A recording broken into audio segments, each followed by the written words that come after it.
I ain't gonna lie to you. I'm just so happy playing this game. Hopefully you guys like, comment, subscribe. We're trying to build it up over here. And I want to go over Asta because I was kind of surprised at how useful she is. And I feel like a lot of people, I don't know, I'm seeing a lot of like, damn, look at how much damage you can do. And she actually has a pretty cool like kit, and I really wanted to showcase that. So let's get into some Asta. Give me your butt. Love it. Who invited you? Who? All right, so let's check out her kit. So first of all, she does fire damage, which is eminent by the fact that she's, you know, kind of red and stuff. Outside of that, she has this skill, which is really cool. But once I explain the talent, it will make more sense. Deals fire damage equal to 25% of her attack to a single enemy, and then further damages 4 extra times with an extra time dealing fire damage of the same one to a random enemy, right? So I'm just gonna skip over to the talent so it actually makes sense. Gains 1 stack of charging for every different enemy hit by Asta, plus an extra stack if the enemy hit has fire weakness. For every stack of charging, Asta has all allies attack increases by 7% up to 5 times. Starting from her second turn, Asta's charging stack count is reduced by 3 at the beginning of every turn. I'll make that make more sense in a second. Then we have the ultimate, which is just a speed boost. Nice to nice. Nice to have technique. If I would have used it, we would have just got a increase to enter fire damage. Not too crazy there. And then I just really want to show you guys her talent. So first we'll start off with an auto. Zap. Now boom, we all got 1 stack. Now what I love about this is that now everyone is just doing more damage, right? We're all getting a 1. Now when it comes back to her turn. Scared yet? So now it's come back to her turn, I lose all of it. Now if I do this, which you'll see will bounce. A gift from the stars. Hit here, I think twice, and hit around, boom. So now we have 4. Now when I check this out, you can see 4 stacks here, 4 times 7, boom. And if it obviously 5 times 7, so it's really easy for her to give an attack boost, which I think that's what I really like about her. It gives a nice little attack boost. Let's see the ultimate. Everything is ordained by the stars. The ultimato. Oh, profound secrets of the stars. Give these trailblazers your blessing. Looks really cool. But essentially she is a attack buffer that deals like AoE like kind of spread damage, which is pretty cool. And look, you'll see here that she should get 1 from this. I mean, sorry, 2. I had 1 already, so now it's 2, so that will go down. So pretty much it's about keeping her thing up, especially if you're having anything that's weak to fire. She's a really good asset to put into the fight. Just a scratch. Scared yet? See, now I lost all my stacks. Really good with characters that... See, I got a nice 5 there. Now this is going to do a lot of damage. Especially if I would have... See how we keep the stacks up? And now I lost 3 because it's what's-my-call's turn. Now it's going to go back to 3. Let's go. This ends. Love it. Absolutely love it. So really good with characters, obviously, that scale off attack that are just looking to just do more damage overall. She doesn't really have to do too much, and she gives you a nice little lovely speed boost, which is going to help other characters take more turns while she is, you know, just kind of sitting in the back. You don't even want her to take turns, so you want to kind of pair her with characters that are obviously fast, so they can take multiple turns. If they have any like attack reset stuff that they could do, like Seeley, like Dang Hong, and they'll sit there and they'll take extra turns, they'll do all that fun stuff. Also good with characters that have counters as they're being attacked, and then they attack backwards, they'll still have that damage increase. So really solid ass character, man, let me tell you about it. So let's go into her the rest of her lovely stuff, right? Let's check out the actually traces. I like to go to traces first to see if there's anything lingering. Asta's defense increases by 6% for every current charging stack. That's really good. Allows her to stay alive a little bit longer. Let's see if there's any other hidden gems here. Asta's basic attack has a 80% chance of burning. That's also pretty good. Burning damage is fire dot damage based off her attack, which is going to be irrelevant, but she does boost her own attack with her own passive, so there is that, right? See if there's any things. That's just the basic attack. Don't care. Now, can I level this up? If this can go up to... level, oh, it does go up. I actually don't know. I'd have to see the character max. But it's good that it multiplies as the more you invest into the character. That's pretty good. Meteor Storm is the E, does more damage unless it actually starts hitting more than 4 times. That's just something that you would be looking forward to. Ignite, when ASTA is on the field, all allies' fire damage is increased also. That's pretty cool. Bonus little ability there. Oh, no. Increased thing, you probably get more speed. Yep. More speed. Sonic would be proud. And more fire damage, cool stuff like that. So that's the traces. Now let's see what happens if you get too many dupes. First up is going to be when using a skill, it deals damage 1 extra time. That's what I was looking for. So the more enemies that are hit, the better. It's for each different enemy. So if there's only 1 target out and you use your skill, I know I say ease because I'm playing on the keyboard. If you use the skill and there's only 1 target, you're only getting 1 stack. It has to hit different enemies. So if there's 5 enemies and it hits all the once, boom, you did the same thing if there was like a fire passive, a fire weakness out there. But obviously, again, you just want to use her when that's there. But this is still pretty good. Also, it's just good for additional damage.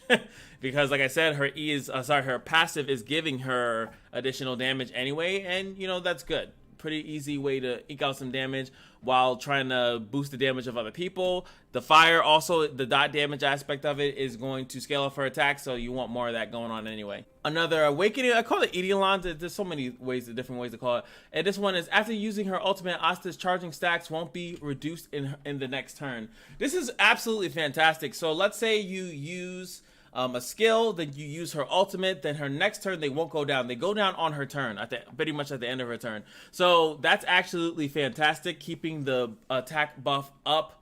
And I think it's one of these things where they can't remove it. It's not really like a buff. They just showcase it on each character, but it's really her passive that's activating like that. So it's really cool. This one is the, as you know, go it up. Next up is going to be Asta's energy regeneration rate increases by 15% when she has 2 or more charging stacks. That is fantastic. If you can get that cycling going, especially at this point of you getting dupes of her, you already have this, right? So this is where she'll start to getting her ult back over and over and over again. She still needs a little bit something more. That's nothing. What is this one? Charging stacks lost in each turn is reduced by 1. So instead of losing 3, you'll only lose 2, keeping this thing up and then also keeping that thing up. So she becomes a beast, constantly spamming the speed up. And again, you want characters that are faster than her, that are getting turns, that have ways to give themselves that advance forward, stuff like that. So the attack buff is just sitting there, and it doesn't have to do with anything else that's going on. So I really like that about her. Like she's able to just even auto attack, 1 auto, boom, especially if it's on someone with a fire weakness. Boom. That's all it takes. That's literally all it takes. And she's already boosting up everyone's attack. Then you give everyone speed so they can start taking some psycho turns. Really good. This game is mostly about dealing damage, from what I can tell. Like, dealing damage, yeah, you can protect yourself a lot, but things need to die. So, and that's what every YouTube video that I keep seeing about every single character. 10 billion damage. I made the healer do 10,000 damage. So, boom. Okay, you want to do that? You have a character that's literally boosting everyone's attack while one character is taking 18 turns. So, you gotta love it. And in normal fashion, I forgot to say, she is Harmony. So let's go check out the Harmony light cone. Boom, shakalaka. All right, you guys know how we do. We go blue, purple into that yellow. Only 1 option of the yellow. Interesting. So it's crazy. The Hunt has 3. I think it's because Sealay's on the banner. I think the last time we did Destruction has 2 of them. Harmony has 1. So hopefully that one is super spicy, number 1. Let's check out the blues. We already know how this character works, so we already know what we're looking for. After entering the battle, increases the attack of all allies by 8%. Effects of the same type cannot be stacked. I mean, that's an additional attack, but we kind of already do that. We need a little bit more.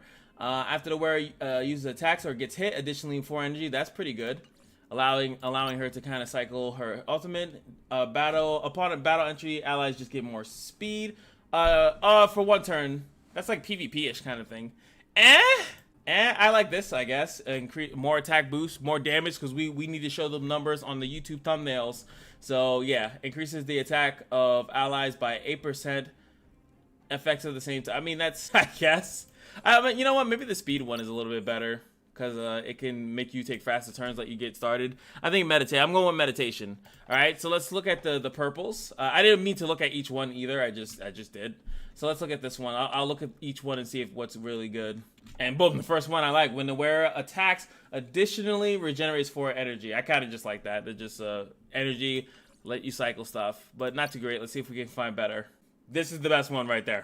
I don't even know if the yellow can top this. That when you use your ult, you push everyone 16. That's insane based off the other energy regeneration stuff that we saw. That's insane. That's really good. To have someone that can cycle their ultimate, pushing everyone forward. This is how you cycle. This is how you can potentially lock out a whole boss fight just by cycling if other characters have something similar to this. What's crazy is that you might even be able to stack other Harmony characters and make them do the same thing depending on what team comp you have. That's insane. This is actually not that bad either for setting up like really big burst turns. You drop the E, the character that comes up next deals increased damage, and that could just be their ultimate. The next ally taking action, so it could be the ultimate too. A really cool way to eke out damage. I mean, everything is good in this game. It's like I'm not like trying to say anything's worse or bad, but I know people always want to know the best, right? What the hell? This is a lot of text. That's pretty cool. Every time the character takes a turn, everyone gets a certain buff, and then that buff is replaced by another buff, and it switches with each other. That's pretty cool. What does that level up to? Is it just like better stats? Yeah, better stats. Very interesting. It's obviously good for a character that cycles a lot. Like they have innate speed. She doesn't, so she's not really built for that. She's, like I said, she's actually meant to maybe go once. Like she'll go for her initial turn, and whenever she gets a turn, and then you want everyone to take a jillion turns. That's kind of what you want. So my thing is definitely going to be, where is it? Dance Dance? Was it Dance Dance? Yeah, Dance Dance Dance. That's what I think is the best. Then we got this yellow one, which is the only option that we have here. Increases the wearer's energy regeneration rate by 10% and regenerates 1 skill point when the wearer uses their ultimate or an ally. This effect can be triggered every 2 uses of the wearer's ultimate. When the user uses their skill, the next day also has that other thing as well, and it's already 30%, and if you get a jillion of it, it goes up to 50%. So it's really, I mean, that's pretty cool. Again, mostly about pushing damage, which ASTA is about, but like, I don't know, the other thing just seems better. Pushing turns on pushing turns and pushing turns. But this thing is pretty sick. You use your skill and it boosts the damage. This is how I think most of these people are doing all those DPS things. This is probably how they're doing it. You use the skill, I think, and it's probably Bronya's use her skill, or any person's skill that boosts the damage or give the damage, and then that character that comes afterwards does a buttload of damage. That's probably how they're doing that. But yeah, that seems pretty cool. I think this is but I like Dance Dance. I think that I enjoy cycling a boss or an enemy over and over and over again. It's just my guilty pleasures as a E7. No, not even E7. Going back to Summoner's War. Summoner's War, when you would do the Tower of Ascension TOA, and you would cycle some of the stages because you were under-leveled and you were trying to get the reward, so you would cycle them being frozen and them losing their like action bar. I love that. Love that. But let's check out these relics to see what else I love. Fleet of the Ageless. Sorry. Not that bad. Increases the wearer's max HP, who cares? But when the wearer's speed reaches 120, which since she does give a speed buff and she could just be fast in and of herself, all allies increases their attack by 8%. And it's a 2-piece, so it could be combined with some other stuff that we might find. So thought I'd mention it. Oh, look at this. Sprightly Von Waki. Increases the wearer's energy regeneration rate by 5% when the wearer's speed reaches 145 or higher. The wearer's action is advanced forward by 50% immediately upon entering battle. But if it's lower than that, before entering battle, doesn't matter. But her energy rate is really important because, again, this is the relics, so this has nothing to do with the light cone that I have equipped. So could be, like I said, that cycling could be really crazy, and that's the only ones that I like. Two-piece sets. So I guess if you want 2, and you find another 2 that might tickle your fancy, but maybe give her more attack or give her more HP or something like that. But those are the 2 that I really like. And that is ASTA. I think that people are definitely sleeping on her because I think Bronya does does the same type of job. Like she's boosting up damage and stuff like that. But again, this is a free character. A lot of people I know reroll guide tier lists. You have Bronya at home. You have another way to kind of boost up damage, pretty much relatively free, and it's a different element. I think this game, you definitely want to keep in mind of the character's elements that you have and what they're meant to do, and also when it says like harmony or something like that, like all that kind of stuff to me is important. It all meshes with each other, and it's how you build a really cool team. I think ASTA is really good, and it's already on your account, so use it if you didn't whale out in the game. Anywho, that's gonna be it for me, and I'll see you guys in the next one. Peace.